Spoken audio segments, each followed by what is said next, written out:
Praise Lord. मैं Stanley Macwan, मेरे YouTube channel Hindi Gujarati Bible study में आपका स्वागत है। मेरे चैनल को अभी इसी वक्त सब्सक्राइब कर लीजिए और परमेश्वर के ज्ञान में आप बढ़ते जाओ।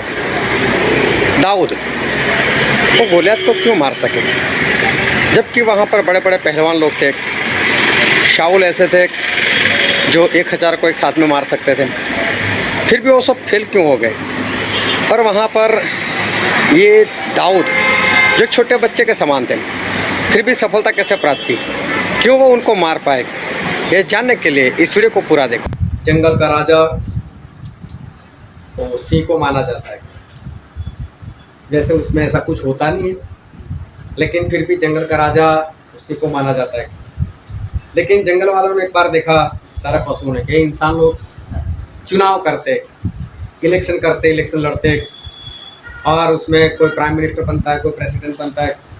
तो बोले यार हम पशुओं तो क्या हो गया, हम भी ऐसा कुछ करते हैं, हम भी चुनाव करते हैं। तो चुनाव करने का इन लोगों ने तय किया और जो चुनाव चाहा तो उनके चुनाव में ये था कि जंगल का राजा बनेगा कौन। तो अलग अलग लोग उम्मीदवार बनकर आए। लोमड़ी आ गई, टाइगर आ गया, बंदर आ गया, चीता आ गया, कौवा भी आ गया बीच में। बोले मैं भी बन सकता हूँ राजा। अभी एक बोलता है कि मैं राजा बनूंगा, तो दूसरे लोग चिल्लाते, कुछ लोग उसके समर्थन में चिल्लाते, हाँ इसको बना दो, इसको बना दो। तो कोई विरोध में चिल्लाता है। तो गड़बड़ी बहुत हो गई। जैसी गड़बड़ी हो रही थी तो जो सिंह जो था वो तो शांति से बैठा रहा था। उसने नहीं बोला मुझे राजा बनना है या मुझे राजा बना दो, वो शांति से बैठा रहा था। लेकिन वो क्रोध में आ गया। कितने लोग चिल्लाते और जोरों से दहाड़ा हो, और दहाड़ा तो सब शांत हो गए। बोले यार यही राजा है, चुनाव चाहिए नहीं, यही राजा है। और तब से सिंह जो है वो राजा बन गया। और मीडिया वाले चुप तो रहते नहीं। जंगल में इतनी बड़ी घटना हुई तो मीडिया वाले चले गए इंटरव्यू लेने के लिए, और सिंह के पास चले गए। और मालूम मीडिया वाले कुछ भी सवाल करते थे। हाँ, तो कुछ भी सवाल करते थे। एक बार कहीं पर बम फट गया और एक बुरी तरह से घायल हो गया था। उसके पास अस्पताल में जाकर उसका इंटरव्यू ले रहे। बोले बम कैसे फटा है। बोले जो आतंकवादी लोग थे वो बम डालकर चले गए। वो लुढ़क कर मेरे पास आया, थोड़ा सा मुझे स्माइल दिया, फिर थोड़ा सा शर्माया, फिर मुझे बोला कि मैं फटूं। तो मैंने उसको बोल दिया फट भाई, आ ही गया तो फट ले अभी। ये कोई सवाल होता है। मीडिया वाले कुछ भी सवाल कर लेते, किसी को भी कुछ भी सवाल कर लेते। तो मीडिया वाले चले गए डायरेक्ट सिंह के पास। बोला आप तो राजा बन गए। बोला हाथी जैसे बड़े तो हो नहीं, तो फिर राजा कैसे बन गए। बोले सियार जो होता है कितना चालाक होता है, आप में इतनी चालाकी भी नहीं, फिर भी राजा बन गए। राजा को ऐसा बोल रहे। फिर बोलते हैं चीता, उसमें कितनी स्फूर्ति होती है, इतनी तो आप में है नहीं। बंदर के समान आप पेड़ पर नहीं जा सकते, उछल कूद नहीं कर सकते, गैंडे के जितना आपके पास बल नहीं, आप राजा कैसे बन गए। और सिंह ने उत्तर दिया, बस मैं अपने आप को राजा मानता हूं, बस इसलिए मैं राजा हूं। मैं अपने आप को राजा मानता हूं। और आप तो हिरण के जैसे दौड़ भी नहीं सकते, इतना तेज आप दौड़ नहीं सकते, फिर भी राजा।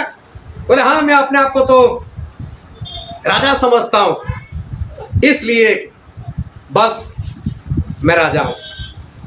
प्रभु इस धरती पर आए, उनको हम लोग क्या बोलते हैं, राजाओं के राजा। हालेलुया। ध्यान से समझना, प्रभु स्वयं उन्होंने ऐसा कोई काम नहीं किया जिसके कारण कोई उनको राजा बोल सके। राजा का काम है लड़ाई करना, राजा का काम है घोड़े पर बैठकर निकलना, राजा का काम है महल में रहना। ऐसे कोई काम प्रभु यीशु के नहीं थे। लेकिन प्रभु यीशु को पूछा गया, और बाइबल में एक वचन पढ़ते हैं हम, यूहन्ना उसका 18 अध्याय और उसका 37 वचन। पिलातुस ने उससे कहा, तो क्या तू राजा है? यीशु ने उत्तर दिया, तू कहता है कि मैं राजा हूँ। मैंने इसीलिए जन्म लिया और इसीलिए संसार में आया हूँ कि सत्य की गवाही दूँ। जो कोई सत्य का है वह मेरा शब्द सुनता है। हालेलुया। और नोट कर लेना, घर पर जाकर अपनी बाइबल में एक बार फिर खोल कर देख लेना। हालेलुया। तो प्रभु यीशु को पूछा गया और प्रभु यीशु कैसा बोला, क्या तू राजा है? तो प्रभु यीशु ने क्या बोला, हाँ मैं राजा हूं।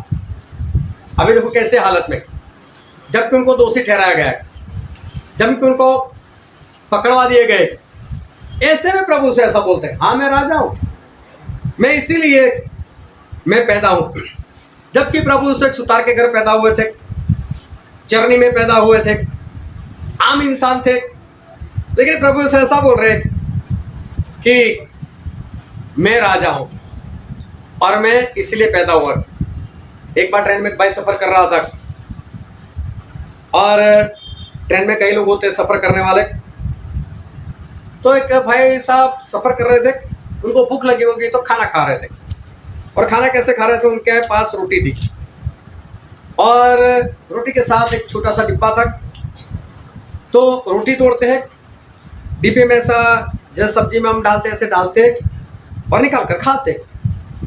सामने वाले भाई साहब देखा करते उसको कि रोटी डाल तो रहे लेकिन उसके साथ में तो कुछ आ ही नहीं रहा है। तो उसने ध्यान लगा कर देखा ये कौन सी सब्जी खा रहा है, तो देखा तो कुछ भी नहीं आ रहा है हाथ में, रोटी अकेली है। तो फिर बोला कि भाई साहब आप जो डुबो कर खा रहे हो तो उसमें है क्या? बोला है तो कुछ नहीं। तो बोले फिर आप खाते क्यों है इस तरह से? बोले मैं सोचकर खाता हूँ। मैं क्या सोचकर खाता हूँ कि मेरे पास रोटी अकेली नहीं है, मेरे पास चटनी भी है और मैं चटनी लगाकर रोटी खा रहा हूँ। तो बोले उससे टेस्ट आ जाता है। बोले जब सोचना ही था तो चिकन सोचते, पनीर सोचते, जब सोचना ही है तो तुम्हारी सोच ही घटिया है। चटनी क्यों सोचते, इसलिए चटनी भी नहीं मिल रही। बोले जब सोचना ही था तो कुछ बड़ा सोचते। कई बार इंसान की सोच जो है ना वो सोच ही घटिया होती है। इजराइल के लोग जासूसी करने के लिए चले गए, मूसा ने भेजा 12 लोगों को, 40 दिन रहे, 40 दिन जासूसी कर कर आए। परमेश्वर ने बोला वहाँ के लोगों को देखना, वहाँ के फलों को देखना, उस जगह को देखना, उस जमीन को देखना, फिर आना। 40 दिन देख कर आए, किसी ने कुछ नहीं किया इन लोगों को। लेकिन जब मूसा ने पूछा कि कैसा रहा, तो मानो वो लोग चिल्लाकर रोने लगे और रोते रोते हुए उन्होंने एक बात बताई। और हम बाइबल में पढ़ते हैं गिनती का पुस्तक उसका 13वां अध्याय और उसका 33 वचन। फिर हमने वहाँ नपीलों को अर्थात नपीली जाति वाले अनाकवंशियों को देखा और हम अपनी दृष्टि में उनके सामने टिड्डे के समान दिखाई पड़ते थे और ऐसे ही उनकी दृष्टि में मालूम पड़ते थे। हालेलुया। बोले इस्राएल लोगों ने ऐसा बोला कि जब हम वहां पर जासूसी करने के लिए गए तो वहां पर जिन लोगों को हमने देखा, उनकी हाइट बॉडी को देखा, तो बोले हम तो टिड्डी के समान